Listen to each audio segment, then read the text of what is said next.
Shalom.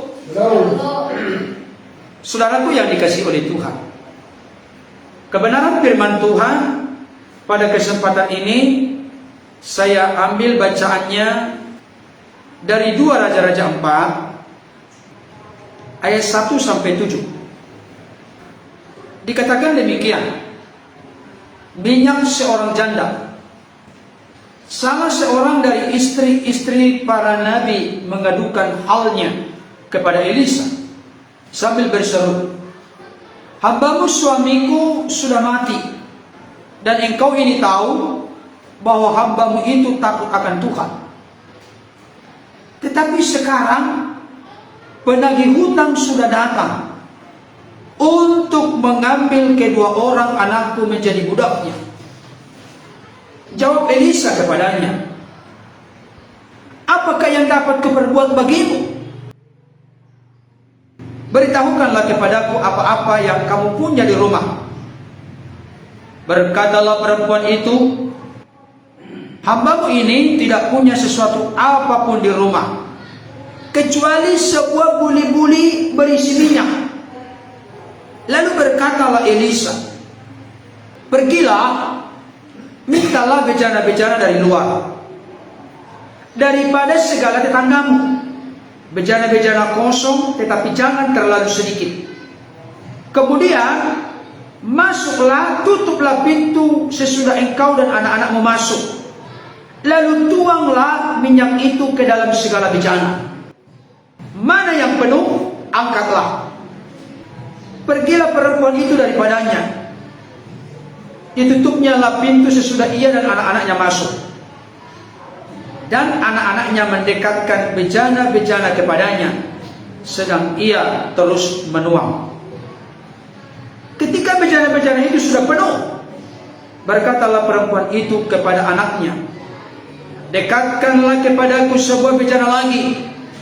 Tetapi jawabnya kepada ibunya, "Tidak ada lagi bejana." Lalu berhentilah minyak itu mengalir. Kemudian pergilah perempuan itu memberitahukannya kepada abdi Allah. Dan orang ini berkata, "Pergilah, juallah minyak itu, bayarlah hutangmu, dan hiduplah dari lebihnya, engkau serta anak-anakmu." Menarik Bapak Ibu Saudara, pembacaan kita pada kesempatan ini tentu akan terus saya ulang-ulangi bahwa yang berbahagia adalah setiap kita yang mendengar firman Tuhan dan yang memelihara dalam hidup kita hari lepas hari. Beberapa kesempatan ke depan dan telah dimulai tadi malam, saya akan membongkar atau menunjukkan fakta-fakta atau bukti-bukti dari Alkitab. Ternyata ada rupa-rupa kesempatan di balik dari setiap kesukaran yang kita hadapi. Dan itu bukan sebuah ilusi, bukan sebuah bayangan, tetapi peristiwa yang telah menyejarah, sesuatu yang historis yang telah dituliskan kisahnya di dalam Alkitab. Saudaraku yang dikasihi oleh Tuhan, firman Tuhan ini ditulis dengan maksud dan tujuan. Kalau itu terkait dengan kekurangan, kelemahan, untuk menjadi peringatan bagi kita. Kalau itu terkait dengan sesuatu yang baik, supaya apa yang telah dituliskan itu menjadi contoh, menjadi inspirasi yang menyemangati kehidupan kita. Ketika di zaman dulu, ternyata roda perjalanan kehidupan manusia juga tetap memiliki apa yang namanya kesukaran, kesulitan, dan masalah. Demikian juga di zaman sekarang. Apakah dia orang yang percaya kepada Yesus atau di luar Yesus? semuanya manusia diperhadapkan dengan tantangan, kesukaran, kesulitan hidup. Kalau demikian, apa yang membuat perbedaan antara satu dengan yang lain? Kita sudah menarik sebuah kesimpulan. Ternyata selama hayat di kandung badan, selama kita hidup, kita masih tetap diperhadapkan dengan kesukaran kehidupan. Maka sikap kita lah yang menentukan kemenangan kita. Bagaimana kita menyikapi kesukaran itu, kesulitan itu, masalah itu, sakit penyakit itu dalam realita kenyataan kehidupan kita. Banyak contoh di Alkitab yang telah membuktikan, menunjukkan di mana mereka keluar sebagai pemenang. Mereka melihat perkara-perkara besar, mereka melihat perbuatan-perbuatan ajaib Tuhan melalui berbagai macam masalah dan pergumulan, kesukaran yang mereka hadapi. Bapak Ibu Saudaraku yang dikasihi oleh Tuhan dimanapun berada, saya perlu menyampaikan ini pertama-tama untuk kita, karena realita kenyataannya di dalam roda perjalanan hidup manusia, khususnya konteks sekarang ini, siapa yang pernah memprediksi, siapa yang pernah menduga akan terjadi sudah lebih dari 2 tahun atau sudah paling tidak 2 tahun terjadi apa yang namanya virus corona. Kemarin gelombang pertama telah terjadi, kelihatan mulai menurun, sudah masuk sampai kepada konteks yang sangat rendah, sekalipun belum tuntas 100%. Tiba-tiba kita kembali dikagetkan masuk gelombang kedua, dan gelombang kedua ini lebih banyak yang positif corona dan mengalami kematian dibanding gelombang pertama. Sampai puluhan ribu per hari yang positif di Indonesia saja. Nah, sekarang ini masuk gelombang ketiga. Akhirnya banyak orang bertanya, bahkan ke Tuhan pun ngomong, Tuhan, kira-kira berapa gelombang ini? Ya kan? Kira-kira berapa gelombang ini Tuhan? Kapan selesai? Padahal hamba-hamba Tuhan, pastor, pendeta, penatua, gembala menyuarakan di gereja, jangan takut, jangan gentar, badai pasti berlalu. Ini kan kalimat yang meneguhkan, menguatkan, tapi ada sebuah misteri di dalamnya. Kenapa? Memang badai pasti berlalu Pak Pendeta, tapi kita tidak tahu kapan berlalunya. Saudara dikasih Tuhan, saya mau sampaikan kepada kita secara terbuka, dan itu sudah menjadi rahasia umum. Dampak dari pandemi virus corona ini melanda seluruh sendi-sendi kehidupan manusia. Apakah itu karyawan, apakah itu anak-anak, apakah itu orang tua, apakah itu yang membuka usaha, apakah itu sebagai orang pelajar, mahasiswa, termasuk di dalamnya jangan saudara kebal, pendeta, pastor, penatua, gembala kebal dengan situasi kondisi ini. Saya sangat bangga dengan teman-teman hamba Tuhan. Saya bongkar pada kesempatan ini Bapak Ibu Saudara, banyak sekarang ini istri-istri hamba Tuhan akhirnya ikut live berjualan. Kenapa? Ya memang saya dengar informasi terakhir ada di Tangerang. Ini dari kawan saya pendeta Dr. Yohanes Ratu Eda MTH. Beliau membuat satu unggahan dalam videonya.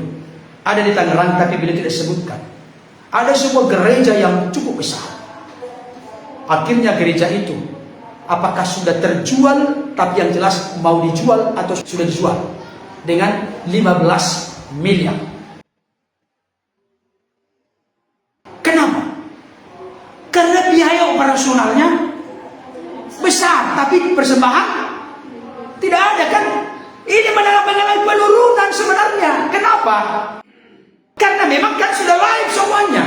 Bagi yang terbuka, tergerak hatinya sebagai orang-orang percaya, ya mereka mentransfer kepada nomor rekening yang telah disiapkan. Tapi biasanya memang jadi berkurang. Itu jujur. Hamba-hamba Tuhan, pendeta, gembala-gembala merasakan itu.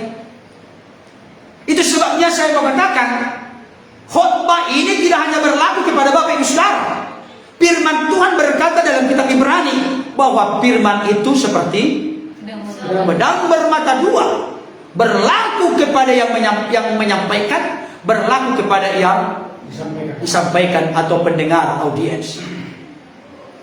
Dan saya perlu sampaikan, memang itu harus tetap menjadi prinsip dalam memberitakan firman. Berlaku kepada yang menyampaikan, berlaku kepada yang mendengarkan.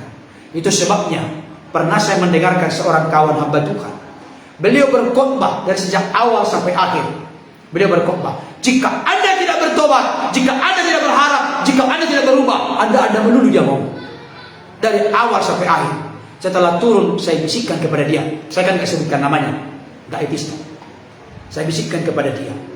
Dia orangnya jenius dan pintar. Bahasa Ibrani tahu, bahasa Yunani tahu, bahasa Arab pun tahu. Latar belakang historis, latar belakang sejarah, ada sejarah tradisi Yahudi. Bagaimana hermeneutik, penafsiran Alkitab, bagaimana homiletik berkhotbah. Dia tahu semua. Setelah turun dari mimbar, saya bisikkan ke dia. Mohon hambanya di lain kesempatan ketika menyampaikan firman, katakanlah jika kita tidak bertobat. Mana lebih bagus? Saya mau tanya kepada saudara, jujur dulu jawab. Yang hadir langsung saat ini. Kalau saya ngomong dari tempat ini, jika Anda tidak bertobat, mana lebih bagus kesannya jika kita tidak bertobat? Yang mana yang bagus? Kita. Kalau saya katakan jika Anda tidak bertobat, apa yang hati Bapak saudara? Jujur, jangan malu. Anda juga perlu bertobat, kan gitu kan? Benar nggak? Benar nggak? Anda mah merasa diri paling benar, kan gitu kan? Jadi kadang-kadang bahasa itu bisa membuat kita tersandung. Padahal sebenarnya tulus. Ada banyak orang Kristen tulus dalam kesalahan. Ada kan? Tulus. Saya juga pernah begitu, tulus dalam kesalahan. Saya berkhotbah berapi-api waktu itu di kapel mahasiswa. Ketika masih kuliah, saya berkata begini. Waktu itu khotbah saya adalah Yeremia 17 ayat 5-7. Dengan semangat saya berkata, terkutuklah orang yang mengandalkan Tuhan dan diberkatilah orang yang mengandalkan manusia. Amin. Setelah sudah turun, dosen memanggil saya. Betul? Ada apa Pak? Anda tadi berkhotbahnya salah. Oh tidak, benar, saya semangat khotbah, saya bilang. Anda salah tadi, terbalik ngomongnya. Enggak Pak, enggak. Saya yakin kok saya diurapi Roh Kudus, saya bilang. Dikasih tahu lah, tapi saya nggak terima. Tapi ketika datang kawan saya namanya Pendeta Juven Nenggolan, Pak Berto, ini mereka nggak ada komunikasi dengan dosen. Pak Berto, Anda tadi itu kok banyak salah. Salah apa sih? Bapak terbalik bikinnya. Masa diberkati orang mengandalkan manusia, terputus mengandalkan Tuhan. Wah, keterangan dua saksi perkara sah. Ternyata akhirnya saya dia. Aduh Tuhan. Polos dan tulus tetapi di dalam kesalahan. Ada pernah bagi saudara? Pernah tulus polos gitu tapi dalam kesalahan. Bahkan bisa dikatakan dalam wujud cinta kasihku kepadamu tapi salah gitu loh, tulus banget gitu loh. Lugu polos banget gitu. Ini adalah putri kita 3 orang di sini. Jangan kalian tulus bodoh, jangan. Nanti ada laki-laki berkata, kaulah segalanya bagiku, gitu kan? Kaulah bulanku, kaulah baduku, dan seterusnya. Langsung kelepek, gitu. Jangan. Waduh, ini memang benar. Padahal dia adalah buaya darat. Lelaki buaya darat kan. Saudaraku dikasih Tuhan, semua dilanda oleh virus yang sedang berkembang saat ini. Ada yang di PHK, ada yang gajinya dipotong, macam-macam Bapak Ibu Saudara. Nah, dalam situasi seperti ini, saya mau sampaikan, banyak orang menjadi frustrasi, banyak orang menjadi kecewa, banyak orang mulai angkat tangan, bukan tanda berserah, tapi tanda menyerah. Tidak berdaya lagi. Tapi kita sebagai orang-orang percaya, orang-orang Kristen, pilihan-pilihan Tuhan, anak-anak Allah, ahli waris ke dalam kerajaannya, saya mau sampaikan saat ini. Saya mau mengajak kita membuka hati pikiran kita supaya kita bisa melihat, kita bisa mengerti, kita bisa memahami, dan akhirnya menumbuhkan iman kita kepada Tuhan, bahwa di balik dari setiap kesukaran ada rupa-rupa kesempatan yang Tuhan mau kerjakan secara dahsyat dan luar biasa, bahkan lebih dari yang kita doakan pikirkan. Dia sangat disediakan bagi kita. Nah, tadi malam telah saya sampaikan. Rupa-rupa kesempatan di balik kesukaran dialami oleh Elia. Justru kesukaran itu, kelaparan, kekeringan yang terjadi selama 3,5 tahun, kesempatan bagi Elia untuk mengalami perlindungan, pertolongan, dan jaminan Tuhan. Itu tadi malam. Sekarang masuk kepada yang kedua. Kalau kita melihat kisah janda ini, apa masalahnya? Apa problemnya? Dikatakan di sini, perhatikan ayat yang ke-1 bagian B. Tetapi sekarang penagih hutang sudah datang untuk mengambil kedua orang anakku menjadi budaknya. Perhatikan, bayangkan seorang ibu, dia punya 2 anak dan anaknya diambil untuk menjadi budak. Kapan? Ya selamanya, kalau dia tidak bisa bayar hutangnya. Dia punya hutang, Bapak Ibu Saudara. Ini masalah bagi dia. Ini kesulitan bagi dia. Ini kesukaran bagi dia. Anaknya mau dibuat ganti bayar hutangnya dan dijadikan sebagai budak. Bagaimana hati seorang ibu ketika anaknya akan dibawa menjadi budak, ganti bayar hutangnya? Sudah anaknya mau diambil, suaminya pun sudah meninggal. Coba bayangkan, sebatang kara. Dengarkan baik. Ada kisah-kisah dalam Alkitab yang namanya persundalan. Kalau bahasa sekarang ini adalah menjual diri. Tapi saya tidak temukan di dalam cerita ini seorang janda yang telah ditinggal oleh suaminya, dia jadi melakukan tindakan-tindakan yang tidak benar, asusila, sekalipun dia dalam keadaan kesulitan. Tetapi memang masalahnya ini serius. Bagi konteks tradisi Yahudi, anak itu adalah harapan masa depannya. Karena ketika dia nanti tua, maka yang menjamin kelangsungan hidupnya adalah anak-anaknya. Itu sebabnya di Perjanjian Baru pernah Bapak Saudara mengingat tentang seorang ibu janda dan anak satu-satunya. Anaknya kenapa? Anaknya mengalami kematian. Seorang pemuda di Nain sudah dihantarkan, mau dikuburkan keluar pintu gerbang. Yesus dan rombongan mau masuk ke kota Nain. Ada rombongan sukacita, rombongan Yesus. Ada rombongan yang berduka cita, rombongan dari janda yang pemuda Nain, anaknya, di mana dia hanya memiliki 1 anak, tinggal siap dikubur. Yesus tahu betul apa yang sedang dialami oleh si ibu ini. Dia seorang janda, anak tunggal satu-satunya yang diharapkan menolong dia di masa tuanya, ternyata meninggal. Itu sebabnya Yesus sampai sangat peduli berkata kepada janda itu, "Hai ibu, jangan menangis." Tapi saya kasih tahu, Yesus tidak hanya berkata, "Hai ibu, jangan menangis." Yesus mendekati usungan itu dan berkata, perhatikan, dia teduhkan dulu hati ibunya. "Hai ibu, jangan menangis." Kalau orang di dunia ini kan sering berkata begitu kan. Ya memang Tuhan sudah panggil, ya bersedih dan berduka boleh, tapi jangan berlarut-larut, ya gitu kan. Itu dunianya. Tapi kalau Yesus beda. Makanya jangan pernah pudar percaya kita. Jangan sampai pernah kita lepaskan harapan kita kepada Yesus. Sebab apa yang tidak mungkin menurut manusia selalu mungkin bagi Tuhan. Setelah dia berkata kepada ibu janda itu, "Hai ibu, jangan menangis." Bukan titik, masih koma. Kemudian Yesus mendekati usungan itu dan menyuruh berhenti. Dia berkata ke pemuda itu, "Hai pemuda, bangunlah." Maka dia pun bangun. Makanya saya bingung dengan orang-orang di dunia ini. Banyak yang menghina, melecehkan, merendahkan sosok pribadi Yesus. Dia bisa memberi kembali kehidupan kepada pemuda yang telah siap untuk dikubur. Bukan mati suri, tapi mati benaran karena siap untuk dikubur. Yesus berkata, "Hai pemuda, bangkitlah." Maka pemuda itu pun bangkit. Saudara dikasih Tuhan, Yesus memberikan solusi jalan keluar, jawaban kepada janda itu. Nah, di sini juga konteks janda.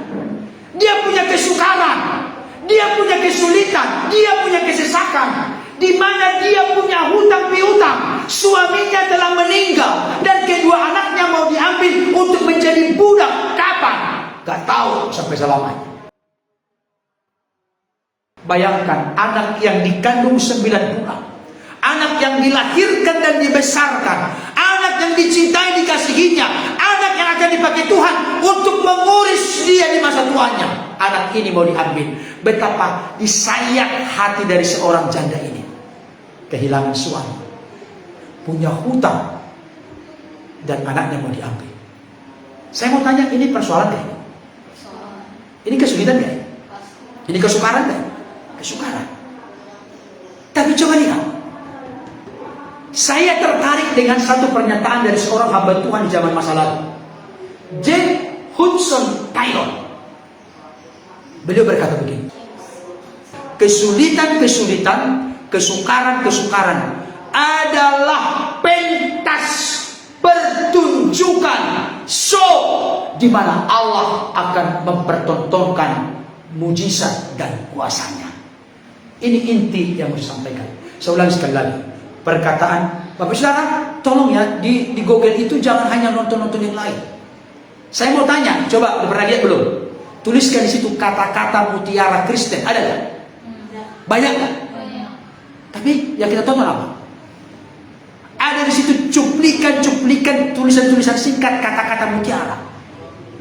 Kata-kata mutiara itu dikumpulkan oleh anak-anak Tuhan untuk menjadi inspirasi bagi kita, karena kadang-kala kalimat pendek yang kita baca ketika itu diterangi Roh Kudus, hal itu bisa menempelak kita akan dosa, menguatkan kita atas kekhawatiran, ketakutan kita. Dan saya selalu ingat ini perkataan Hudson Taylor, kesulitan-kesulitan, kesukaran-kesukaran adalah pentas pertunjukan di mana Allah akan mempertontonkan dan menunjukkan kuasa, mujizat dan perbuatannya. Itulah yang sedang dihadapi dan dialami oleh janda ini. Masalah yang dihadapi oleh janda ini ternyata menjadi jembatan bagi Allah menyatakan pertolongan dan mujizatnya. Jadi kesempatannya itu apa? Kesempatan di balik kesukaran adalah kesempatan untuk mengalami mujizat Tuhan. Mujizat Tuhan apa di sini? Mujizat Tuhan ada nggak? Mujizat Tuhan di sini ada nggak? Kita lihat mujizat Tuhan. Apa yang dia miliki? Ayat yang kedua, berkatalah perempuan itu, hambamu ini tidak punya sesuatu apapun di rumah. Dia tidak punya sesuatu apapun. Gak ada harta yang lain, gak ada yang bisa diandalkan kecuali sebuah buli-buli berisi minyak. Saya kasih tahu, dengarkan baik. Langkah mujizat itu dimulai dari ayat 1. Perhatikan ayat 1. Salah seorang dari istri-istri para nabi mengadukan halnya. Halnya itu maksudnya tahu nggak apa? Mengadukan pergumulan, persoalan, kesukaran, masalah, keluh kesahnya kepada Nabi. Apakah ini salah? Tidak. Karena kita tahu konteks perjanjian lama. Nabi adalah penyambung lidah Allah, menyampaikan firman kepada umat yang membutuhkan, termasuk kepada perempuan ini.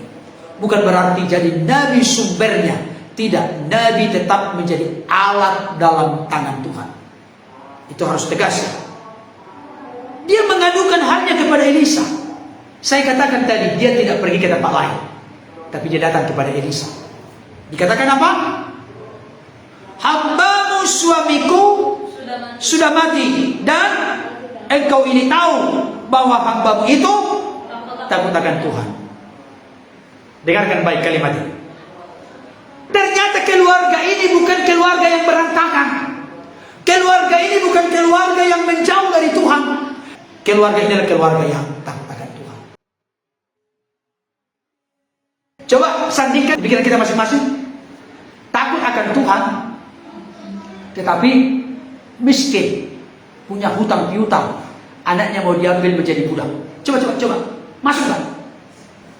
Saya mau kasih tahu Bapak Ibu Saudara, ayat ini menjungkir balikan, merobohkan teologi-teologi yang dibangun oleh keangkuhan manusia yang berkata teologi kemakmuran. Orang yang takut akan Tuhan pasti sukses. Suksesnya yang dimaksud di situ adalah sukses takaran manusia. Bagaimana kita mengartikan ayat ini? Kalau dia tidak sukses, berarti tidak takut akan Tuhan. Bahasa lain yang sering didengar apa? Kamu sih tidak punya iman. Apakah keluarga tidak punya iman? Ini hutang piutang ini terjadi di masa suaminya masih hidup dan meninggalkan hutang ketika meninggal. Padahal dia takut akan Tuhan. Dari sini bisa kita melihat indikasi petunjuk Bapak Ibu Saudara, ketika kita mau melihat perkara besar dari Tuhan, jangan kita berada di pihak kehidupan yang berdosa. Maka maksudnya, hidup takut akan Tuhan itu artinya menghormati Tuhan, menghargai Tuhan. Bagaimana cara menghormati Tuhan? Bagaimana cara mengasihi Tuhan? Dengan hidup seturut dengan kebenaran firman-Nya. Itu dia, Bapak Ibu Saudara. Ini sangat luar biasa. Dia takut akan Tuhan. Ada ayat yang mengatakan begini. Coba bacakan dulu. Satu orang bacakan. Anak kita Bunga bacakan dulu. Yesaya 59 ayat 1 dan 2. Sesungguhnya tangan Tuhan tidak kurang tajam untuk menyelamatkan, dan pendengarannya tidak kurang tajam untuk mendengar. Tapi yang merupakan pemisah antara kamu dan Allahmu ialah segala kejahatanmu, dan membuat dia menyembunyikan diri terhadap kamu, sehingga ia tidak mendengar ialah segala dosamu. Ya, tahu nggak pemisah? Pemisah bahasa lain apa? Jarak. Penghalang. Jarak. Oke, penghalang. Apa lagi? Perintah. Pembatas. Yang merupakan pemisah, penghalang, batas antara kita dengan Tuhan adalah segala dosa dan kejahatan kita. Saya mau kasih tahu Bapak Saudara, kesukaran menjadi kesempatan untuk melihat karya Tuhan, mujizat Tuhan, perbuatan Tuhan, perkara besar dari Tuhan. Tapi kita pun mesti belajar untuk menempatkan diri kita. Jangan dalam posisi yang kontradiksi, bertolak belakang, bertentangan dengan Tuhan. Sekalipun tidak dituliskan di sini, kalau ibu janda ini bersama anaknya, orang yang tidak benar, keluarganya keluarga yang berantakan, keluarga yang menyembah berhala, keluarga yang tidak takut akan Tuhan. Apakah mungkin terjadi peristiwa berikutnya? Tidak.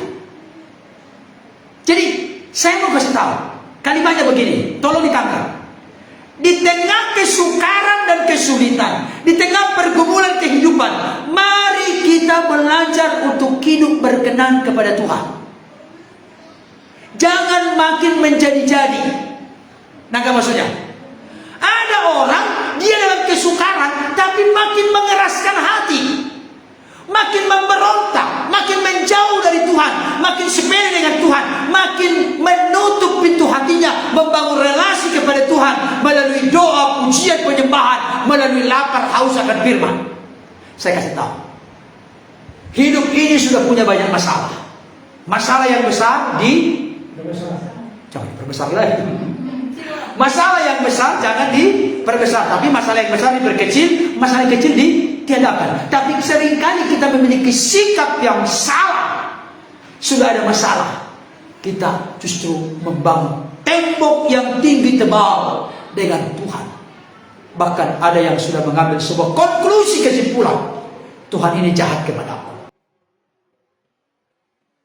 Tuhan ini jahat kepada keluargaku. Kenapa begini, kenapa begitu, kenapa begini, kenapa begitu. Akhirnya menjadi pahit hati, menjadi kecewa, menjadi marah dengan Tuhan. Saya kasih tahu, dengarkan baik kalimat ini. Salah satu hal yang membuat banyak orang Kristen rapuh menjalani kehidupan, ketika dia sudah berseberangan dengan Tuhan.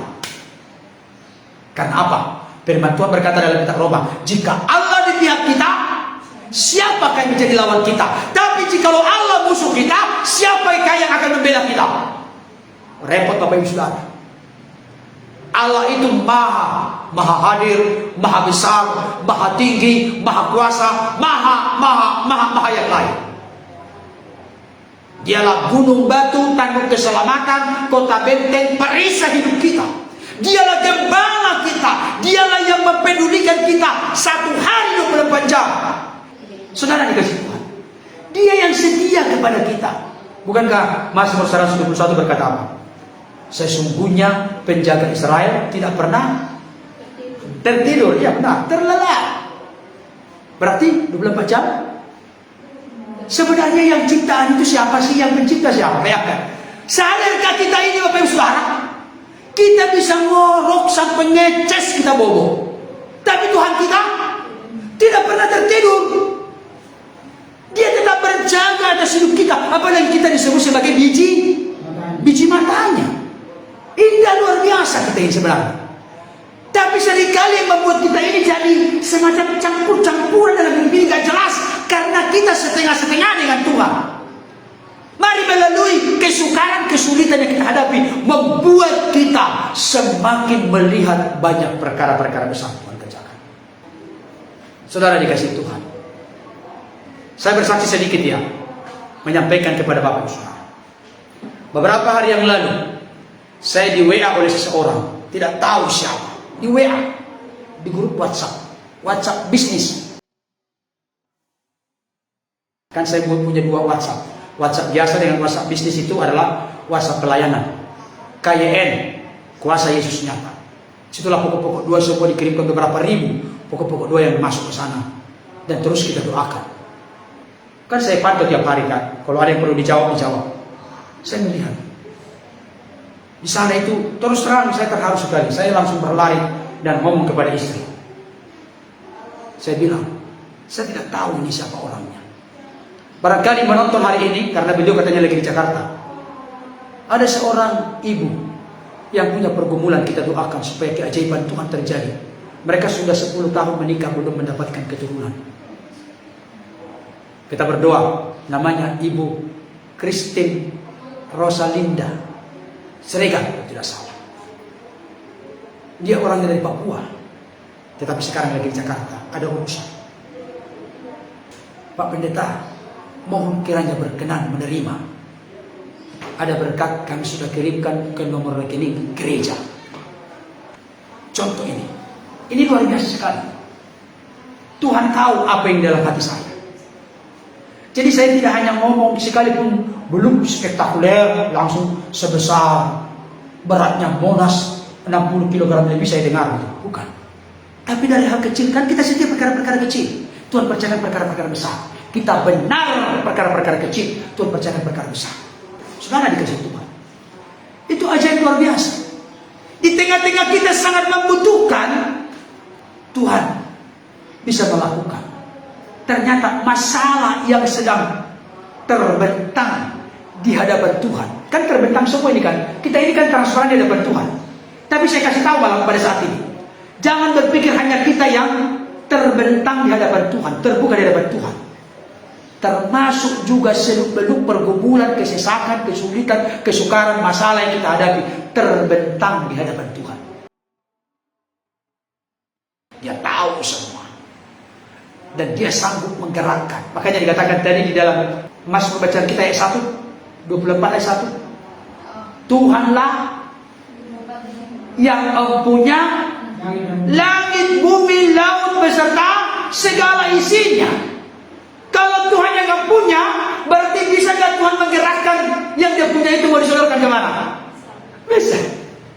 Ini yang kita alami, saudara. Saya sangat kagum, takjub, waduh luar biasa sekali. Luar biasa sekali. Saya berpikir tadinya, ini bagaimana, ini bagaimana. Manusiawi kita berpikir ini bagaimana, itu bagaimana. Tapi yang jelas, Tuhan sangat tahu kadar dari apa yang sedang kita hadapi. Di sini saya menunjukkan, membuktikan kepada Bapak Saudara, bukan omong kosong, bukan mengenai jumlahnya, tapi mengenai pertolongannya nyata dan terbukti. Saya mau kasih tahu, Dia mengerti betul apa yang sedang kita hadapi dan alami. Itulah yang dialami oleh janda ini. Tapi janda ini tidak bermuram durjana. Bayangkan kalau janda ini di rumahnya, gitu melulu dia, kira-kira ada yang keluar. bermuram hujana, murung menangis. Kenapa suamiku mati? Kenapa hutangku banyak? Kenapa anak-anakku mau diambil? Gitu melulu dia kira-kira apa? Kalau memang terbuka jalan dengan kita begitu, mari kita katakan seperti orang Batak.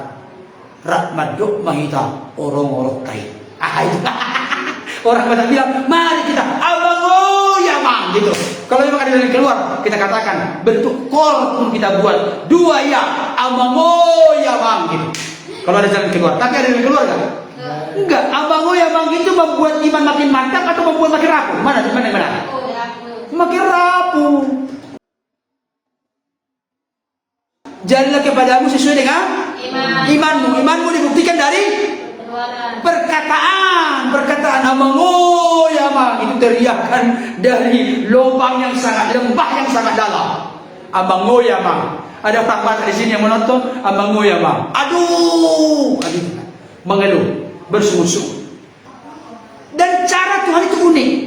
Dikatakan di sini, hanya dia memiliki sebuah buli-buli berisi minyak kecil, tidak seberapa harga, tapi yang sangat luar biasa. Di tengah-tengah kesukaran dan kesulitan itu, dia tidak mau menyangkali apa yang masih dia miliki. Nah, maksudnya orang Batak sering bilang, "Berkuah mau untuk apa lah ini? Hanya segini doang." Saya kasih tahu, yang segitu pun itu adalah berkat kekuatan dari Tuhan kita mendapatkan itu. Amin. Jangan lecehkan, remehkan berkatmu yang kecil. Jangan. Janda ini memberikan contoh kepada kita. Apa yang dapat berbuat bagimu? Apa yang kau punya di rumah? Aduh. Kalau janda ini bisa ngomong begini, malu aku ngasih tahu, buli-buli berisi minyak, buli-bulinya pun kecil. Malu aku ngasih tahu. Terjadi nggak mujizat? Tidak, Bapak Ibu Saudara. Tapi dia menunjukkan, dia lantang, dia berani. Sekalipun dia dalam keadaan yang tidak berdaya, karena dia punya hutang, anaknya mau diambil menjadi budak, tapi dia masih tetap punya harapan, kalaupun kelihatannya kecil. Dan tidak ada bapaknya kecil ini kalau membayar hutangnya. Tidak ada. Tapi ternyata secara ajaib dan luar biasa, Allah kita ahlinya pembuat mujizat, dan dia senang mengerjakannya kepada siapapun yang teguh berharap dan percaya kepadanya. Dengan budi-budi berisi minyak yang sedikit inilah, dari situlah mulai terjadi hal-hal yang akan terjadi besar berikutnya. Coba kira-kira bayangkan Bapak Ibu Saudara, apa kata Nabi tadi? Udah, kamu pergi ke para tetanggamu untuk meminta bejana-bejana kosong. Kira-kira kalau kita disuruh begitu, bayangkan. Jadi mengartikan firman itu kaitkan ke diri. Contohnya misalnya yang membawa bunga, hanya buli-buli berisi minyak kecil di rumah. Terus datanglah misalnya contoh saya, udah ambil dulu bejana-bejana kosong dari tetangga. Kira-kira yang membawa bunga ngomong apa sama saya? Dasar pendeta sudah mulai sinting ini. Kan bisa saja begitu kan? Coba bayangkan ini. Jadi mengartikan supaya kena dengan kita. Coba kalau kita yang disuruh, kira-kira mau nggak? Malu kan? Malu. Dan para tetangga pun, kira-kira para tetangga kalau membuat gerakan tangan, gimana gerakan tangannya? Begini. Nah, kami maksudnya begini. Disuruh meminta bejana-bejana kosong. Waduh, karena anaknya sudah mau diambil menjadi budak, dia punya hutang, berarti dia sudah stres. Orang Batak bilang nggak mulai senu bagaimana? Apa ya bang? Nggak mulai senu nanti. Alani borak di pergumulan ini nggak senu bagaimana? Karena beranjak pergumulan sudah mulai sinting dia. Kadang-kadang dunia berkata demikian kepada kita, Bapak Saudara. Tapi dia tidak mau tahu. Dia tetap karena dia mulai. Aku tidak punya apa-apa kecuali buli-buli berisi minyak. Dari situ dia mulai. Setelah diresponi oleh Nabi Elisa, kalau begitu minta bejana-bejana tetangga. Jangan terlalu sedikit. Bayangkan, jangan terlalu sedikit lagi. Kalau disuruh meminta hanya 1-2 masih mendingan. Jangan terlalu sedikit. Tapi ternyata jangan terlalu sedikit ini menjadi kunci berikutnya. Kenapa? Karena minyak itu dari buli-buli kecil mengalir, akhirnya stop setelah apa? Setelah tidak ada lagi bejana-bejana kosong yang diminta dari tetangga. Kalau begitu tadinya, jangan cepat-cepat dulu masuk rumah dan ditutup pintu. Mari kita ambil lagi satu desa gitu loh. Coba bayangkan. Baik, luar biasa. Dengarkan baik. Saya kasih tahu ke saudara, ada prinsip yang sangat besar dan luar biasa yang bisa kita mengerti dan pahami. Di mana kesukaran, kesulitan dari janda ini menjadi kesempatan bagi dia untuk menikmati, mengalami, melihat, merasakan mujizat. Dan jangan lupa, ini pernah dibuat oleh seseorang menjadi prinsip ini. Sejauh mana bejana hati kita siapkan, sejauh itulah Tuhan akan mengisinya. Seperti bejana-bejana itu, berapa bejana-bejana itu, seberapa banyak bejana-bejana itu disiapkan, sebegitulah terjadi pencurahan mujizat dan berkat Tuhan turun. Setelah sudah penuh semua, stop. Itu sebabnya pernah saya kasih ilustrasi. Kalau misalnya ada di sini satu gelas apa namanya, gelas kemasan, gelas aqua lah di sini. Ketika dilubangi, berapa lama dia penuh? Kalau sudah kosong di sini, tolong dijawab dengan benar. Sebuah gelas aqua kecil ini kan hanya berapa, 280 ml atau berapa itu? Itu. Gelas ini ketika mau diisi dengan air, berapa lama penuh? Jawabannya apa? Ya, tergantung dari kapasitas bibir dari gelas itu. Oke, saya tanya sekarang. Kita bawa dia ke air terjun Sigura-gura, berapa lama penuh? Tetapi hanya sebesar lubang jarum. Dibuka, berapa lama? Enggak bakalan penuh-penuh. Tapi ketika bibir yang tertutup dari aqua gelas kemasan itu dibuka semuanya, berapa lama penuh? Berapa lama? Jawaban lebih pas, tidak sampai 1 bukan menit, 1 detik gak nyampe itu, cep langsung itu, secepat kilat. Yang namanya besar banget Sigura-gura, cep nggak ada, detiknya nggak ada, cep langsung. Kalau detik itu masih ada, kan masih ada waktu, kalau nggak, cep langsung penuh. Saya mau kasih tahu prinsip ini penting. Oleh karena itu, jangan pernah sisakan dalam diri kita sesuatu yang tidak berkenan. Mari kita buka benar-benar hati kita. Inilah kalimat Rasul Paulus di Roma 12 ayat 1. Apa itu? Karena itu saudara-saudara, demi kemurahan Allah, persembahkanlah tubuhmu sebagai persembahan yang hidup, kudus, berkenan kepada Allah. Itu ibadahmu sejati. Persembahkan hidup kita, jangan sikit-sikit, tetapi total kita persembahkan. Dan puji Tuhan, apa yang terjadi dengan janda ini? Coba, mana yang benar?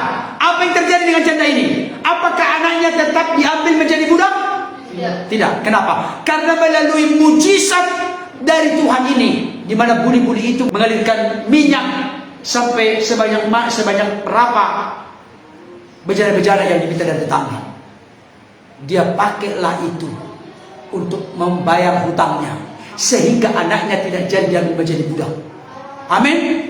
Apakah hanya segitu? Tidak. Apa? Hiduplah dari lebihnya. Ada yang tahu ayat mana itu firman Tuhan mengatakan itu? Bagi dialah yang melakukan jauh dari yang kita doakan dan pikirkan, seperti yang nyata dari kuasanya yang bekerja di dalam kita dan melalui hidup kita. Mari Bapak Ibu sekalian, saya berharap pesan ini masuk ke kita. Jangan pernah langsung panik, takut, putus asa, kecewa, menyerah. Angkat tangan tanda menyerah. Kalau angkat tangan tanda berserah, itu bagus kepada Tuhan. Tapi jangan sampai menyerah dalam hidup ini. Meskipun kesukaran sedang kita hadapi, bahkan ada di depan mata kita, bahkan ada sedang kita alami saat ini, saya mau kasih tahu, ternyata ada rupa-rupa kesempatan yang Tuhan mau perbuat, Tuhan mau lakukan, Tuhan mau kerjakan melalui kesukaran, kesesakan, kesulitan yang kita hadapi. Oleh karena itu, jangan terlalu menakutkan kesukaran dan kecemasan masalah dalam hidup kita. Karena apa? Katakan kepada dirimu masing-masing, Tuhan, aku mau melihat, aku mau mengerti, aku mau memahami, aku mau merasakan, aku mau meyakini bahwa ternyata ketika Tuhan izinkan sesuatu terjadi, maka di sana adalah kesempatan bagiku untuk mengalami mujizat dan perbuatan Tuhan. Inilah penggerapan firman Tuhan di Roma 8 ayat 28. Apa itu? Kita tahu sekarang Allah turut bekerja di dalam segala sesuatu, termasuk dalam kesukaran enggak? Termasuk dalam kesesakan, termasuk dalam kesulitan, termasuk sakit penyakit, termasuk persoalan, untuk mendatangkan kebaikan. Jangan titik bagi saudara dan saya, bagi kita yang mencintai dan mengasihinya. Amin.